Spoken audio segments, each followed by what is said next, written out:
Hi everyone, welcome back to my channel. In today's video, I'm going to talk about how ridiculously expensive the cost of car ownership is in Singapore. The latest article from CNA, released on the 3rd of September, stated that the COE prices for Cat A cars had hit a record high of nearly $108,000, which is a ridiculous amount of money to pay for the COE. So for foreign viewers who are not in Singapore, basically the COE stands for the Certificate of Entitlement, which is a certification that you need to get in order to grant you the right to own a car for 10 years. And as you can see from this website from SG Carmart, there are different categories of COE. So for Cat A, which is stated in the CNA article over here, they are the most popular category of cars that people would buy, and they cost about $108,000, 107,889 to be exact. So for this category of cars, they are basically less than or equal to 1,600 cc, or 110 kilowatt in the case for EVs.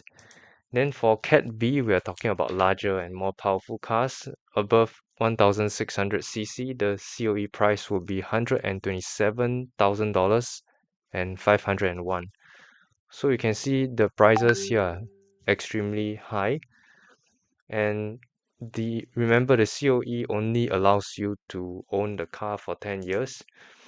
So yeah, I think it's quite ridiculous to pay such a high amount of money for the certificate of entitlement. It doesn't even cover the cost of the car.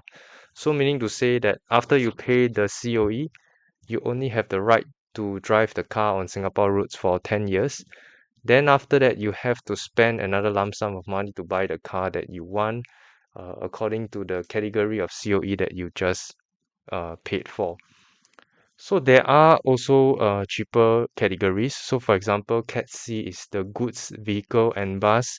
So it costs about $71,000, 556.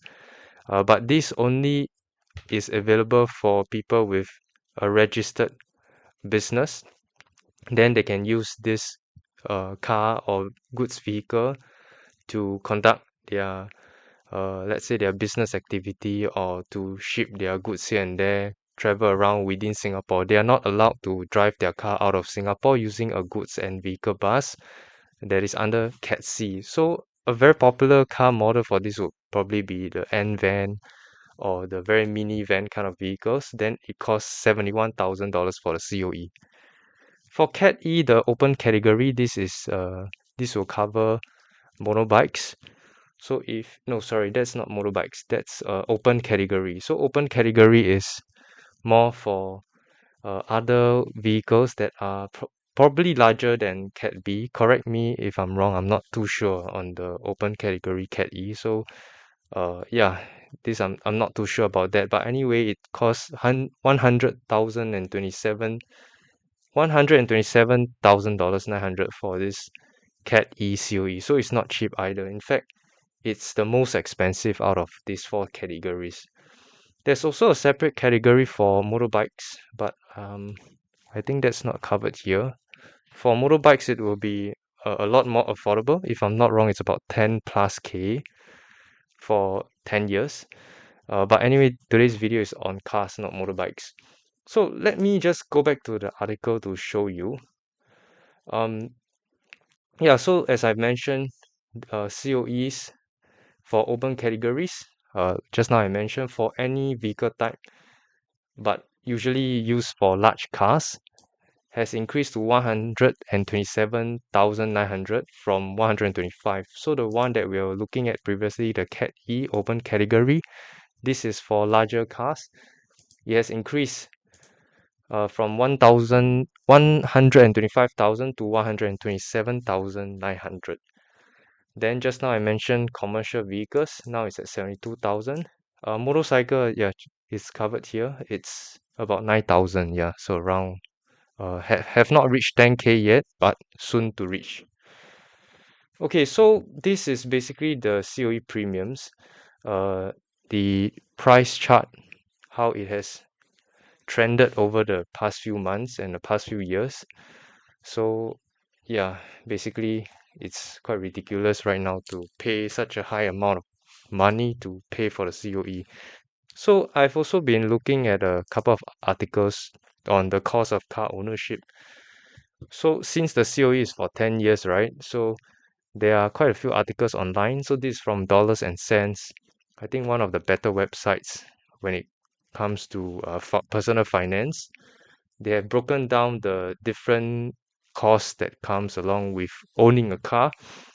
And basically, I'll spare you the boring details lah. So if you want to have a closer look, you can read through the article. But basically, what you need to cover besides the COE is the cost of the car, the interest cost if you take up a car loan to pay for the car, your road tax, your car insurance, your parking, your ERP. ERP is basically an electronic road pricing that used to regulate the traffic in Singapore, as well as petrol cost. Then you also have car servicing. So everything were to add up, if you were to add up everything for a entry level car, let's say a Toyota Altis, right, over a 10-year period, this is the total cost. By the way, this dollar and cents article is using a COE price uh from previous months, so it may not be very accurate in terms of the COE price. Let me take a look.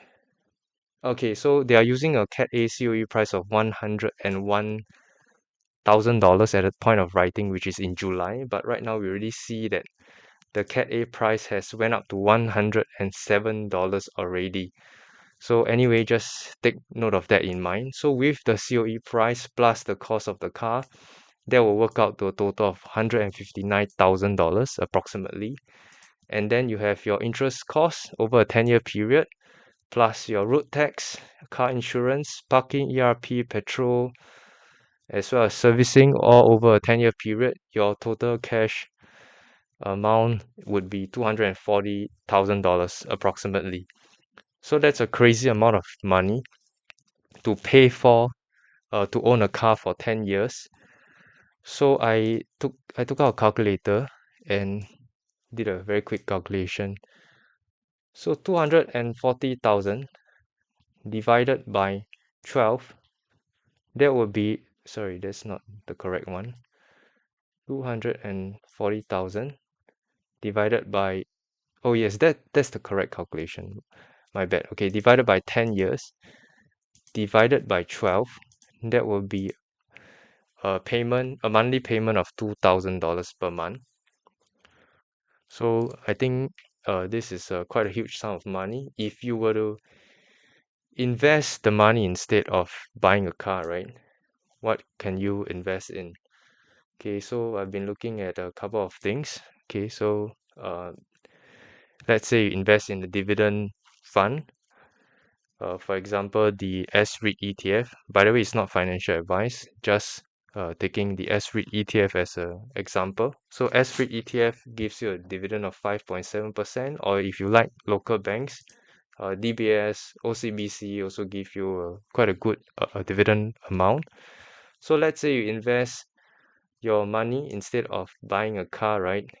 Instead of forking down the $2,000 per month payment, you invest your money of $2,000 per month into a dividend fund consisting of REITs or Singapore banks like DBS or OCBC. What you get is a compounding rate of 5% over the period of 10 years. So I'm just inputting the values over here into this compound interest calculator. Monthly contributions of $2,000 instead of going into the car loan, you put it in the dividend fund, gives you a yield of 5%, which is very achievable. Over the period of 10 years, that will give you, compounded annually, okay, that will give you a total amount of $300,000.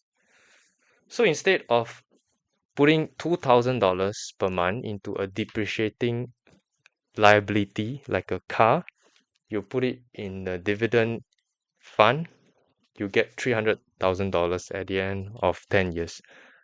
So I don't see a need, or rather, I don't see the appeal to own a car in Singapore, to be honest.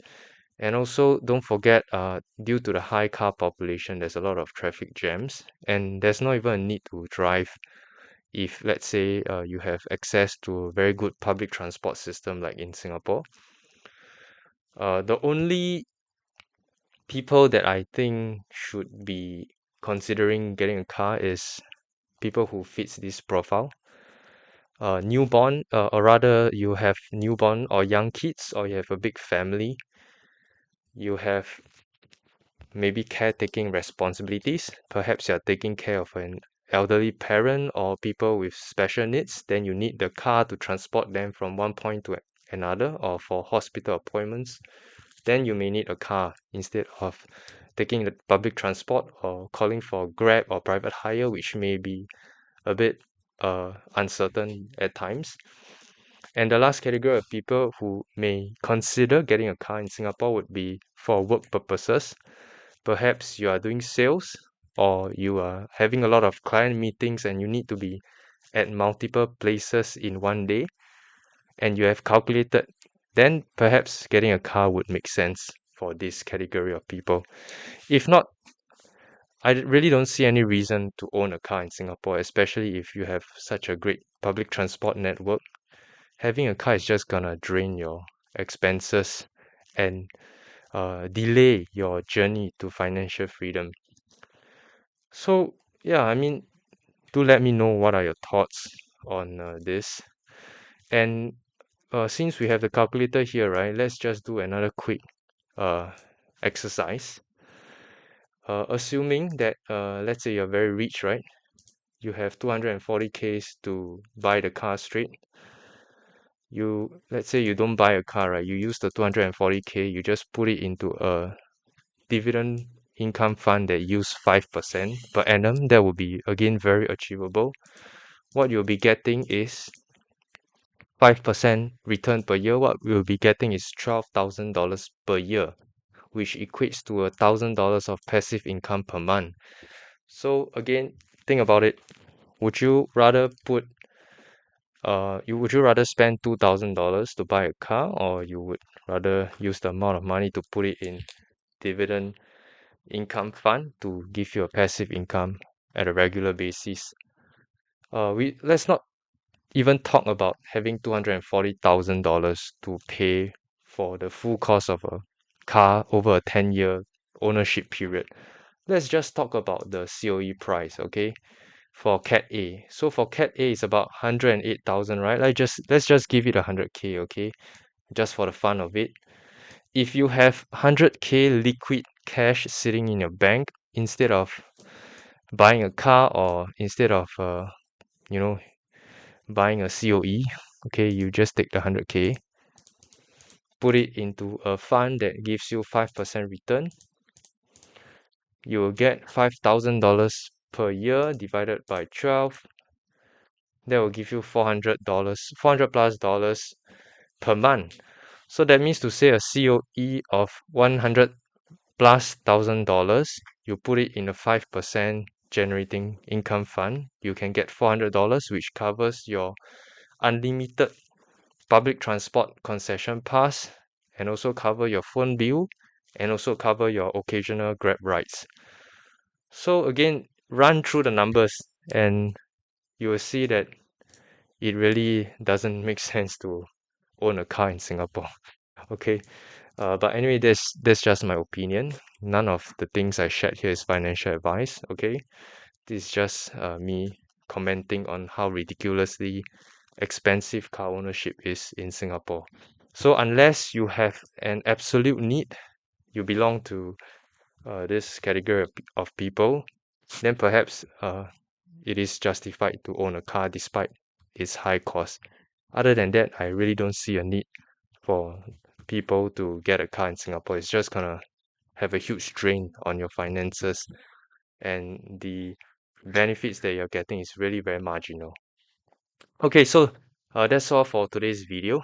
Um, Again, I would like to disclaim nothing here I shared here is financial advice. It's just me over here providing some of my thoughts on this COE prices and the car ownership prices in Singapore. Okay, I hope you guys enjoy this video, and I'll see you guys in the next one.